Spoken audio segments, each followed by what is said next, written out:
Welcome students to my channel doctor Sumit education academy.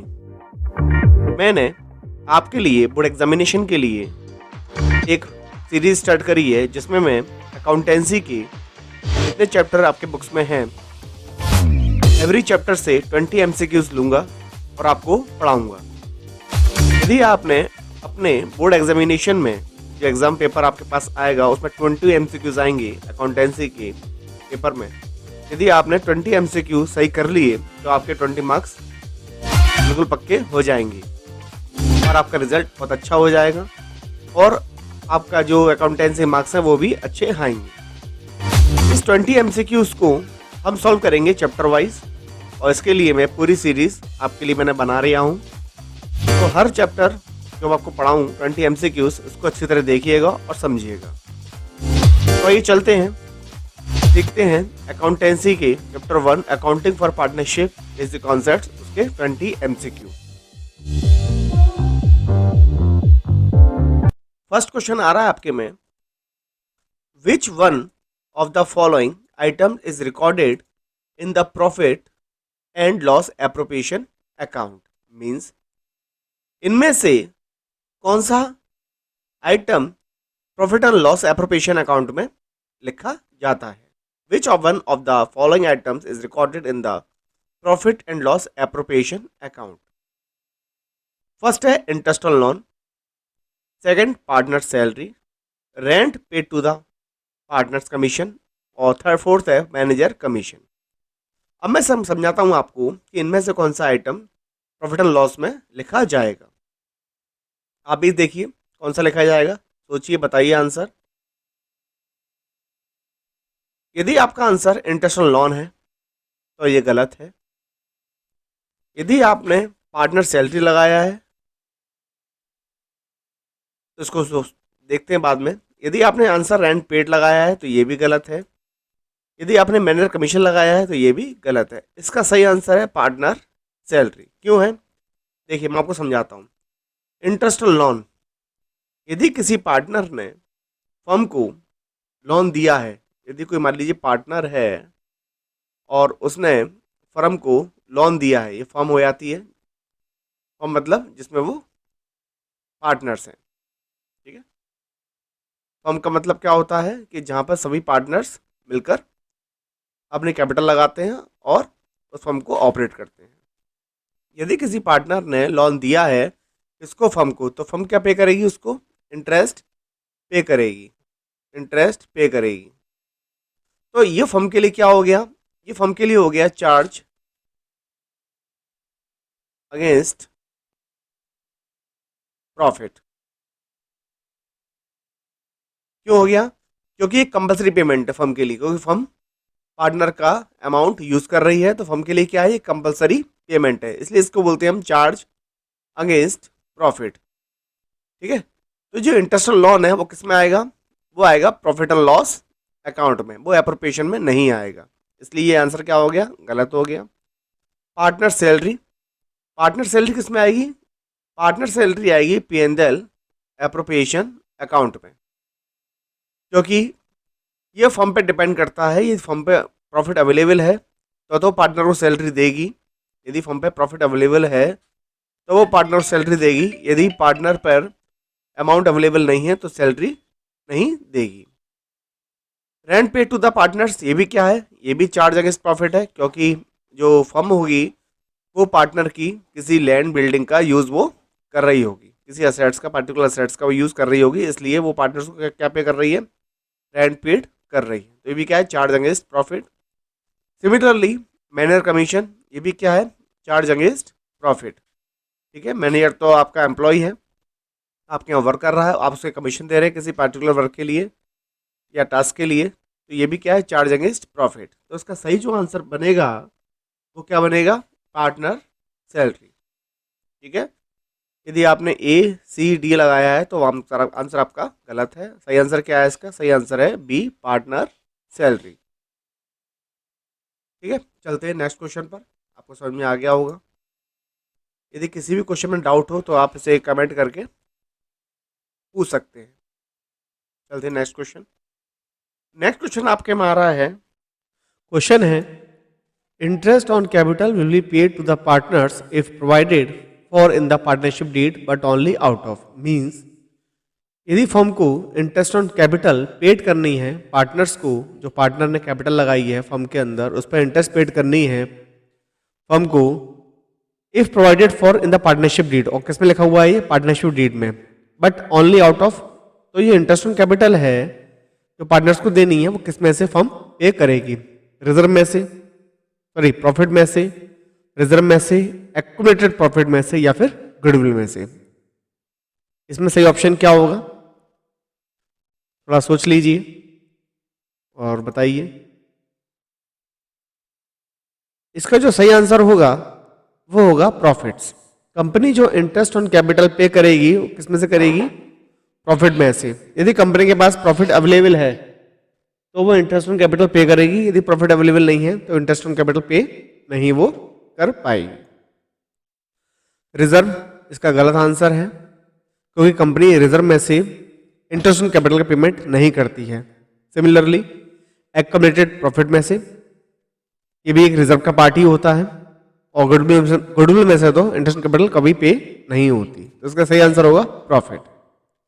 अब चलते हैं नेक्स्ट क्वेश्चन पर, देखते हैं नेक्स्ट क्वेश्चन क्या कह रहा है आपसे। Question 3, pick the odd one out of the following. इसमें से हमें निकालना है कि जो इन सब में से सिमिलर टर्म नहीं है वो कौन सा है। ऑप्शन है rent to partner, manager commissions, interest on partners loan, interest on partners capital. वो हमसे पूछ रहा है कि pick the odd one out of the following, इसमें से ऑड ऑप्शन कौन सा है, मतलब ऑड आइटम कौन सा है। तो फर्स्ट आइटम है रेंट टू अ पार्टनर, ये हमारा होता है charge against profit. Manager commission same, interest on partners loan same, interest on partners capital होता है एप्रोप्रिएशन ऑफ प्रॉफिट। ठीक है, ये कंपल्सरी पेमेंट होते हैं, rent to partner, manager commission, interest on partners loan. जबकि interest on partners capital appropriation of profit है। तो इसमें से जो ऑड आइटम हुआ, ऑड ऑप्शन हुआ, कौन सा हुआ, इंटरेस्ट ऑन पार्टनर्स कैपिटल। तो राइट आंसर हुआ हमारा interest on partners capital. Clear है, चलिए अब देखते हैं आगे नेक्स्ट क्वेश्चन। नेक्स्ट क्वेश्चन आ रहा है, in case of fixed capital partners will have credit balance in their capital account, debit balance in their capital account, credit और debit balance in their capital accounts, credit balance और nil balance in their capital account. अब देखिए, in case of fixed capital, यदि partner की capital क्या है, fixed है।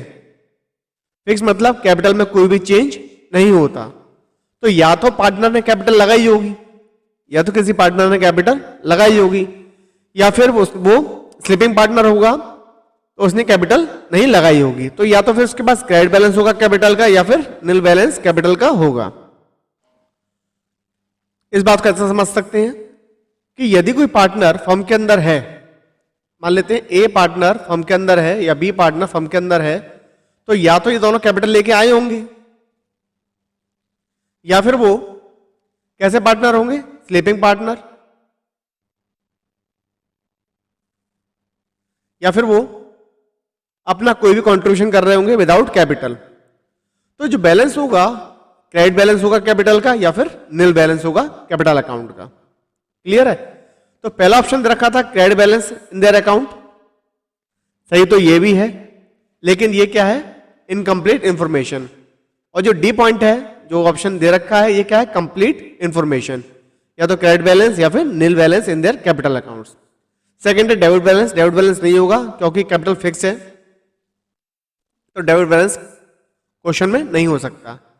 Credit और debit balance in their capital account, ये भी नहीं होगा क्योंकि डेबिट बैलेंस आ गया इसके अंदर। तो डी ऑप्शन आ गया क्रेडिट बैलेंस और nil balance in their capital account. तो सही ऑप्शन होगा क्रेडिट बैलेंस और nil balance in their capital account.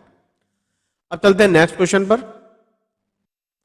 Question 5 है, If a partner withdraws an equal amount in the beginning of each month for a period of 10 months, what will be the average period for calculation of interest on drawings?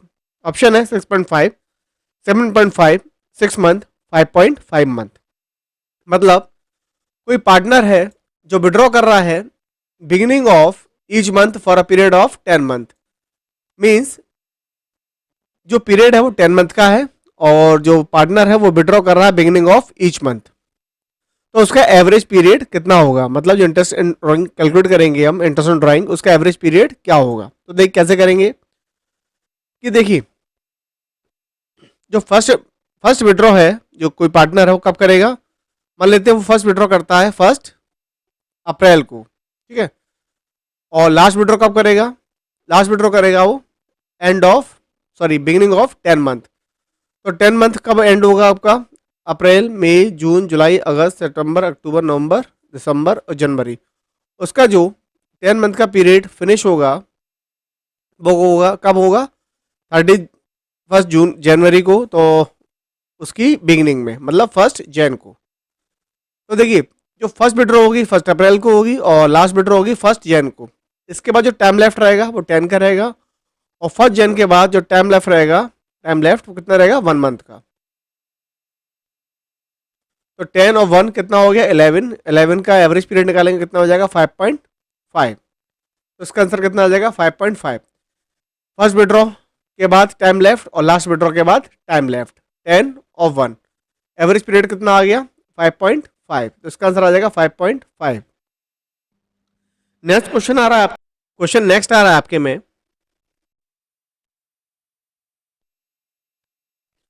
Closing entry for interest on loan allowed to partners. मतलब जब आप closing entry बनाते हैं, interest on loan जब allowed करते हैं partners को, तो क्या एंट्री वो बनाते हैं? वो एंट्री क्या होती है कि जब आप इंटरेस्ट ऑन लोन की क्लोजिंग एंट्री कर रहे होते हैं, तो सबसे पहले बात ये आती है कि इंटरेस्ट ऑन लोन जब हम पार्टनर्स को देते हैं तो अब क्या एंट्री बनती है और उसको हम किस अकाउंट से चार्ज करेंगे?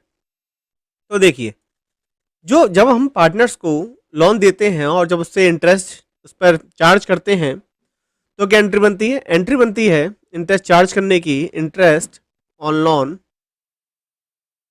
Account debit to loan by partners account. ठीक है, कि हमने जो पार्टनर है उसको लोन दिया और उस पर इंटरेस्ट क्या कर लिया? हमने चार्ज कर ली। इंटरेस्ट डेबिट क्यों हुई है? क्योंकि एक्सपेंसेस क्या होते हैं आपको मालूम है, नॉमिनल अकाउंट के अकॉर्डिंग डेबिट होते हैं, फर्म का ये खर्चा है। इसको हम चार्ज किससे करते हैं? क्योंकि ये कंपलसरी पेमेंट है, तो इसको हम चार्ज करते हैं प्रॉफिट से, इसलिए लिख देता हूँ यहाँ पर मैं, चार्ज अगेंस्ट प्रॉफिट। इसको हम चार्ज करते हैं किससे? प्रॉफिट से। जो इंटरेस्ट लोन है इसको हम चार्ज किससे करते हैं?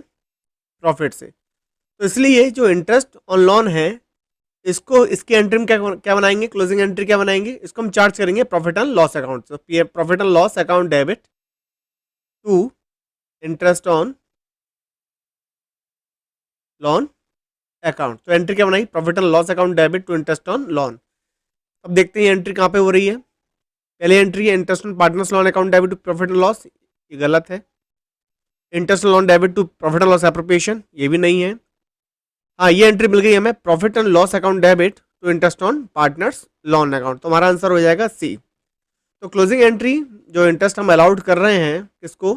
पार्टनर्स को, तो इसकी एंट्री क्या बनेगी? Profit and loss account debit to interest on partners loan account. इसका आंसर हो जाएगा सी। अब चलते हैं नेक्स्ट क्वेश्चन पे। नेक्स्ट क्वेश्चन हमसे क्या पूछ रहा है? नेक्स्ट क्वेश्चन आ रहा है, which one of the following items is not an appropriation out of profit. इसमें से ऐसा कौन सा आइटम है जिसका हम एप्रोप्रिएशन नहीं करते हैं? मतलब आपको बताया था मैंने, जैसे बता रहा हूं एमसीक्यूज में, दो चीज होती हैं, एक तो होता है चार्ज अगेंस्ट प्रॉफिट और एक होता है हमारा appropriation of profit. Charge against profit क्या होता है? कंपनी के कंपलसरी या फर्म के कंपलसरी पेमेंट्स। जो फर्म होती है उसके कंपल्सरी पेमेंट होते हैं, जो उसको पे करने ही करने हैं, चाहे उसको लॉस हो रहा हो चाहे उसको प्रॉफिट हो रहा होता है। एप्रोप्रिएशन ऑफ प्रॉफिट क्या होता है कि जो पार्टनर्स होते हैं, तो पार्टनर्स को जो प्रॉफिट में से उनका डिस्ट्रीब्यूशन करती है, जैसे उनको सैलरी देना है, पार्टनर्स को कमीशन देना है, या कोई जनरल रिजर्व क्रिएट करना है उनको अलग से पार्टनर्स के लिए, तो उसका क्या होगा, एप्रोप्रिएशन होगा। ठीक है, तो इसमें वो पूछ रहा है कि ऐसा कौन सा आइटम है जिसका एप्रोप्रिएशन नहीं होता। तो देखिए, इंटरेस्ट ऑन कैपिटल पार्टनर्स को दिया जाता है, तो किसका पार्ट है, एप्रोप्रिएशन का। सैलरी टू अ पार्टनर, ये पार्टनर्स को दी जा रही है, तो इसका भी क्या होगा, एप्रोप्रिएशन होगा। Commission same appropriation. जबकि इंटरेस्ट ऑन पार्टनर्स लोन, जैसे भी लास्ट क्वेश्चन किया था, इसका एप्रोप्रिएशन नहीं होता। इसका क्या करते हैं हम, चार्ज अगेंस्ट प्रॉफिट, किससे करते हैं, वो भी प्रॉफिट एंड लॉस अकाउंट से। ठीक है, बात समझ में आ गई। तो इन तीनों का क्या होगा, एप्रोप्रिएशन। इसके लिए क्या बनेगा आपके लिए, बनाते हैं आप profit and loss appropriation account बनाते हैं और उसी से इनको चार्ज करते हैं। जबकि इंटरेस्ट लोन किसमें चार्ज होता है, प्रॉफिट एंड लॉस अकाउंट में। तो इसका आंसर क्या हो जाएगा, डी। इसका आंसर हो जाएगा डी। क्लियर है। अब चलते हैं नेक्स्ट क्वेश्चन की ओर। नेक्स्ट क्वेश्चन आ रहा है, in the absence of partnership deed, in the absence of partnership deed partner share profit and loss in. मतलब जब पार्टनरशिप डीड नहीं होती है, जब इनके पास पार्टनर्स के पास पार्टनरशिप डीड नहीं होती है, तो वो अपना प्रॉफिट एंड लॉस किसमें डिस्ट्रीब्यूट करते हैं, ratio of capital employed, equal ratio, 2:1 या फिर 1:2। इसका आंसर आपको पता होगा। इसका आंसर है बी, इक्वल रेशियो। जब पार्टनर्स के पास पार्टनरशिप डीड नहीं है तो प्रॉफिट किस में बांटते हैं, वो इक्वल रेशियो में डिस्ट्रीब्यूट करते हैं। इसका आंसर हो जाएगा बी। अब चलते हैं नेक्स्ट क्वेश्चन पर। नेक्स्ट क्वेश्चन क्या आ रहा है, नेक्स्ट क्वेश्चन आ रहा है आपका, if the date of drawing is not given in the, if the date of drawing is not given, interest on capital drawing is calculated for. Means जब drawing की date given नहीं होती है question में, तो इंटरेस्ट ऑन ड्राइंग कैलकुलेट होती है 4 month के लिए, 5 मंथ के लिए, 6 मंथ के लिए या 1 ईयर के लिए। जब क्वेश्चन में डेट ऑफ ड्राइंग गिवन नहीं है कि इसने विड्रॉ कब की है, जैसे मान लीजिए क्वेश्चन में लिखा हुआ है कि राम, मान लेते हैं राम, उसने क्या किया है, विड्रॉ किया है कोई अमाउंट। ठीक है ना, किसी पार्टिकुलर डेट को, डेट गिवन नहीं है, लिखा हुआ है if the date of drawing is not given. ठीक है, और कह दिया है 10% पर एनम। ठीक है, 10% पर एनम क्या लगानी है आपको, इंटरेस्ट लगानी है। तो interest on drawing is calculated for, जो इंटरेस्ट ऑन ड्राइंग है वो कितने मंथ की कैलकुलेट होगी, तो इसका आंसर है 6 मंथ। ठीक है,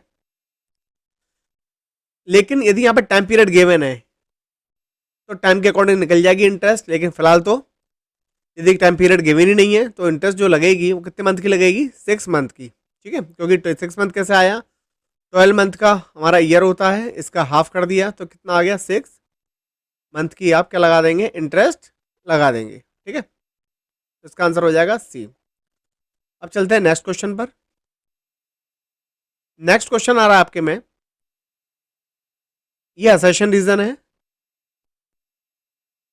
पढ़ लेते हैं इसको एक बार। असर्शन क्या कह रहा है, partnership firm is a form of organisation where 2 or more person carry on business activity on the basis of agreement among them। मतलब पार्टनरशिप एक फॉर्म है किसकी, ऑर्गेनाइजेशन की, जिसके अंदर 2 or more person carry on business activity, दो या दो से ज्यादा पर्सन क्या चलाते हैं बिजनेस एक्टिविटी को on the basis of agreement. तो ये बिल्कुल सही है। ठीक है, अब देखते हैं रीजन। द प्रॉफिट और loss arising from the partnership, मतलब प्रॉफिट और लॉस जो अराइज हुआ है पार्टनरशिप एक बिजनेस से, is shared by the partners in the agreed ratio, जिसमें वो एग्रीड हुए हैं उस रेशो में डिस्ट्रीब्यूट वो करते हैं। तो ये भी सही है, लेकिन जो असर्शन है ये इसका रीजन नहीं है। असर्शन अलग है और रीजन अलग है, ये दोनों सही है पॉइंट, लेकिन जो असर्शन है ये आर जो है उसका रीजन नहीं है। तो देखते हैं कौन सा ऑप्शन लगेगा, both A and R true and R is the correct explanation of A, ये गलत हो गया। Both A and R true R is not the correct explanation of A, both A and R true and R is not the correct, हाँ तो ये इसका answer हो जाएगा बी, क्योंकि आर क्या है, करेक्ट एक्सप्लेनेशन नहीं है किसकी, ए की, ठीक है, तो इसका आंसर हो जाएगा B, both A and R true and R is not the correct explanation of A. अब चलते हैं नेक्स्ट क्वेश्चन पर।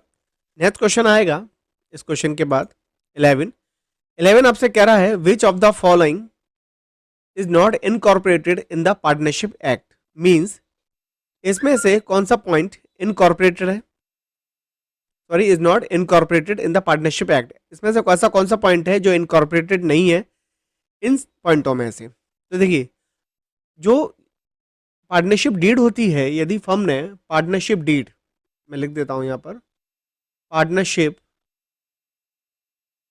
डीड नहीं बनाई है, मतलब कोई एग्रीमेंट नहीं किया है अमंग द पार्टनर्स, कि पार्टनर्स ने कोई भी डीड नहीं बनाई है, तो पार्टनरशिप एक्ट उस कंपनी पर फॉलो होता है, पार्टनरशिप एक्ट इम्प्लाइड हो जाएगा। पार्टनरशिप एक्ट में क्या लिखा हुआ है कि जो पार्टनर्स हैं वो अपना जो भी प्रॉफिट एंड लॉस है इसको शेयर करेंगे इक्वली, ठीक है। दूसरा क्या है, यदि किसी पार्टनर ने फर्म को लोन प्रोवाइड कराया है तो उस पर जो इंटरेस्ट फर्म पे करेगी वो कितना पे करेगी, 6% पर एनम से। उसके बाद जो भी पॉइंट्स हैं जैसे no interest charge on capital, no interest charge या allowed on capital, no interest on drawing, no interest on drawing, no salary, no salary, कोई भी सैलरी नहीं दी जाएगी पार्टनर्स को, नो कमीशन, मतलब सारे अमाउंट क्या किए गए हैं, नेग्लेक्ट या डिनाई किए गए हैं। सिर्फ दो अमाउंट पे आपको ध्यान देना है, किस किस पर आपको जो ध्यान देना है वो देना है किस पर, पार्टनर्स जो अपनी प्रॉफिट एंड लॉस है वो डिस्ट्रीब्यूट करेंगे किसमें, इक्वली। और यदि किसी पार्टनर ने फर्म को लोन दिया है तो उस पर जो इंटरेस्ट फर्म पे करेगी वो कितना करेगी, 6% पर एनम, ठीक है। तो देख लेते हैं इसमें कौन सा ऑप्शन सही है। तो पार्टनरशिप डीड नहीं है फर्म के पास, मान लेते हैं, तो इसमें कौन कौन से पॉइंट पार्टनरशिप एक्ट में दिए हुए होते हैं। तो profit and loss are to be shared equally, बिल्कुल सही है। No interest to be charge on capital, ये भी सही है। All loans are to be charge interest at the rate 6% per annum, ये भी सही है। All drawings are to be charge interest, सभी ड्राइंग्स पे इंटरेस्ट चार्ज होती है, तो ये पॉइंट गलत है, कोई इंटरेस्ट चार्ज नहीं होती जब डीड नहीं होती है और पार्टनरशिप एक्ट फॉलो होता है। तो पार्टनरशिप एक्ट में ये वाला पॉइंट नहीं होता है, ठीक है। आपको समझ में आ गया होगा। यदि कोई क्वेरी हो तो मैंने बताई दिया आपको, कमेंट बॉक्स में जाकर उस क्वेरी को आप डाल देंगे, मैं आपको नेक्स्ट वीडियो में उसको सॉल्व कर दूंगा। अब चलते हैं आगे। आगे आपका क्वेश्चन पूछ रहा है वो आपसे, ABC are partners sharing profits in the ratio of 5:3:2, मतलब जो पार्टनर्स हैं वो अपना प्रॉफिट एंड लॉस शेयर करते हैं 5:3:2 में। According to the partnership agreement C is to get a minimum amount of ₹10,000 as a share of profit, means कि जो A, B और C हैं उनका जो रेशियो है 5:3:2, तो C जो है वो क्यों कह रहा है कि मुझे मिनिमम अमाउंट 10,000 मिलना ही चाहिए, मतलब फर्म को लॉस हो प्रॉफिट हो लेकिन मुझे मिनिमम अमाउंट कम से कम 10,000 रुपये फर्म से लेना ही लेना है एवरी ईयर, हर साल। The net profit for the year ended 31st March 2021 amounted to ₹40,000. How much amount contributed by A? ठीक है, तो इस क्वेश्चन में ये स्पेसिफाई नहीं है कहीं पर भी कि सी को जो गारंटी दी है ए ने दी है कि बी ने दी है। देखो कहीं भी लिखा हुआ नहीं है इस क्वेश्चन में कि गारंटी ए ने दी है कि बी ने दी है, तो हम ये मान लेंगे कि गारंटी ए और बी दोनों ने मिलकर दी है। तो फर्म को जो प्रॉफिट हुआ है वो कितना हुआ है, फर्म को जो प्रॉफिट हुआ है वो हुआ है 40,000 का। फर्म का जो प्रॉफिट है वो कितना है, 40,000 का, ठीक है। अब 40,000 को हम डिस्ट्रीब्यूट करेंगे किसमें, 5:3:2 में। तो A, B और C इनको 5:3:2 के अकॉर्डिंग जो रेशियो है कितना कितना प्रॉफिट मिलेगा। तो पहले 40,000 को डिस्ट्रीब्यूट कर देंगे इसका टोटल आ जाएगा 10, 532 10। तो पहले कर देंगे 40,000 मल्टीप्लाई 5/10, तो आपका आ जाएगा 20,000। उसके बाद हम डिस्ट्रीब्यूट करेंगे प्रॉफिट को बी में, तो बी का आ जाएगा 40,000 मल्टीप्लाई बाय 3/10, तो उसका आ जाएगा 12,000। उसके बाद सी का निकालेंगे 40,000 मल्टीप्लाई बाय 2/10, तो इसका आ जाएगा 8,000। ठीक है, तो इस तरह से प्रॉफिट डिस्ट्रीब्यूट कर दिया हमने ए, बी और सी में। तो सी को जो मिल रहा है अमाउंट कितना मिल रहा है 8,000, जबकि सी की गारंटी कितने की थी, सी की गारंटी थी हमारी 10,000 की। तो सी को हमें 2,000 और पे करना पड़ेगा, तभी तो उसका बनेगा 10,000। तो ये 2,000 है, कौन देगा, ये 2,000 देगा ए और बी मिलकर। तो ए और बी का जो रेशियो है वो कितना है 5:3 का। तो जो 2,000 है ए और बी मिलकर देंगे, तो ए का कंट्रीब्यूशन कितना हो जाएगा इसमें, क्योंकि ए पूछा है हमसे खाली, तो ए का कंट्रीब्यूशन हो जाएगा 5/8। 8 कैसे आए, 5/3 टोटल 8 हो गया, 5/8। तो 8 से उसको सॉल्व कर लेंगे, कितना आ जाएगा, सॉल्व करके 8 से 8 2 या 16 बच्चे 4, 250 और 250 मल्टीप्लाई 5, तो आ जाएगा 1250। तो ए का कंट्रीब्यूशन होगा 1250 और बी का कितना आ जाएगा रिमेनिंग 750। हमसे पूछा खाली ए का, तो इसमें कौन सा ऑप्शन लगेगा, इसमें ऑप्शन लगेगा बी, 1250 इसका आंसर हो जाएगा। ठीक है, ये क्लियर हो गया होगा। अब चलते हैं नेक्स्ट क्वेश्चन पर। नेक्स्ट क्वेश्चन आ रहा है, the current account of the partners will always have credit balance, either of the to, debit balance, non of the above. ठीक है, मतलब क्रेडिट बैलेंस होगा या डेबिट बैलेंस होगा या आइदर ऑफ टू, मतलब दोनों में से कोई एक।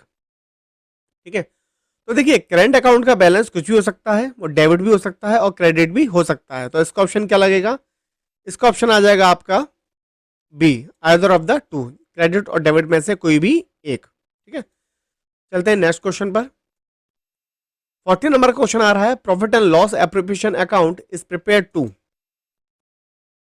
मतलब जो profit and loss appropriation account है वो क्यों बनाया जाता है, find out net profit, find out divisible profit, credit reserve fund, none of the above. आपको पता है कि प्रॉफिट एंड लॉस एप्रोप्रिएशन का मीन जो है प्रॉफिट का क्या करना, एप्रोप्रिएशन करना। एप्रोप्रिएशन का मतलब होता है डिविजल प्रॉफिट, मतलब प्रॉफिट का डिस्ट्रीब्यूशन करना। ठीक है, तो इसका करेक्ट आंसर जो होगा वो होगा B, find out divisible profit. Clear है, चलिए अब देखते हैं नेक्स्ट क्वेश्चन।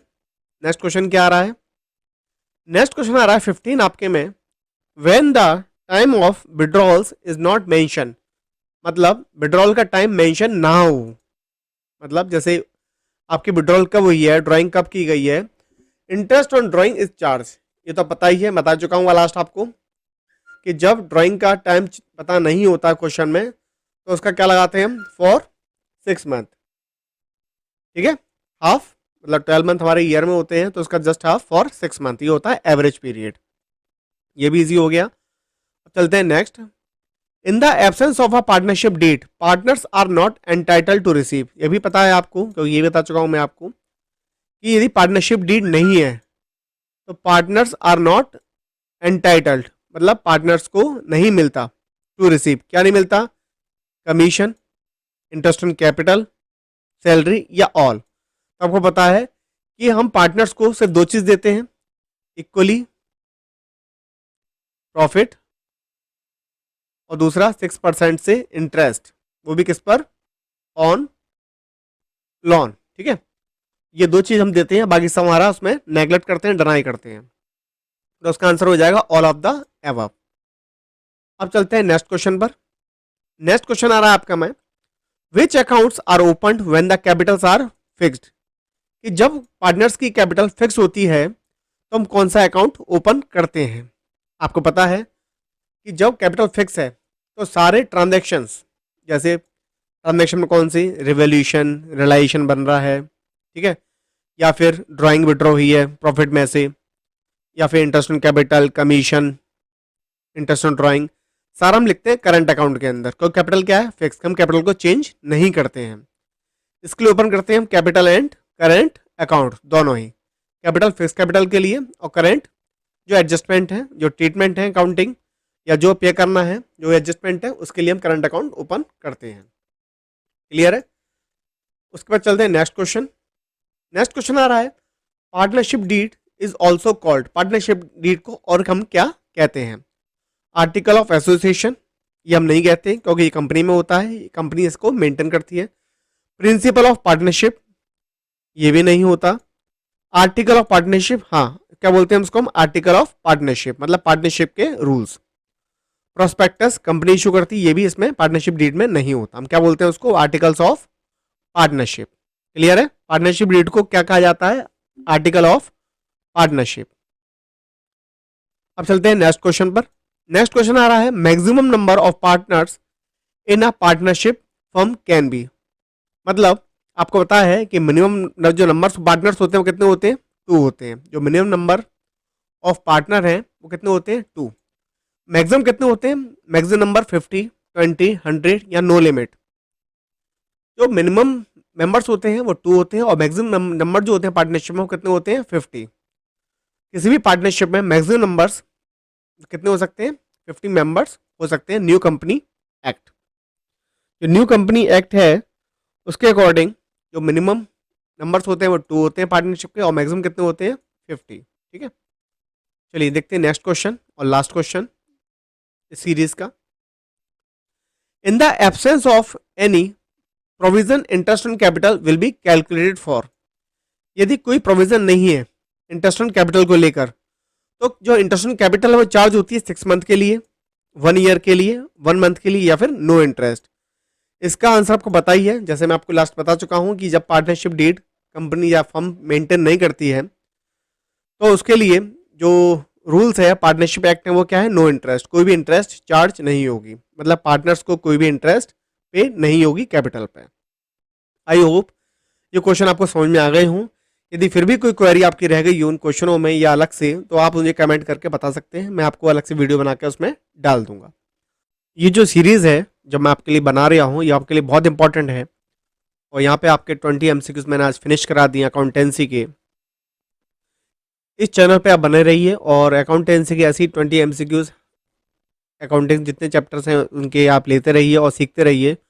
और आपके जितने फ्रेंड्स जो 12th में हैं जिनके पास अकाउंटेंसी है और उनको रिक्वायर्ड है MCQs की, तो उनको ये वीडियोस शेयर करते रहिए और जितने ज़्यादा शेयर करेंगे उतना ज़्यादा मुझे भी मोटिवेशन मिलेगा और मैं आपके लिए नई नई चीज़ें, जब तक आपका बोर्ड एग्जामिनेशन नहीं होता तब मैं आपके साथ हूँ। और बने रहिए चैनल के साथ और देखते रहिए और इस वीडियो को आप लाइक करें, शेयर करें, सब्सक्राइब करें। Thanks for watching.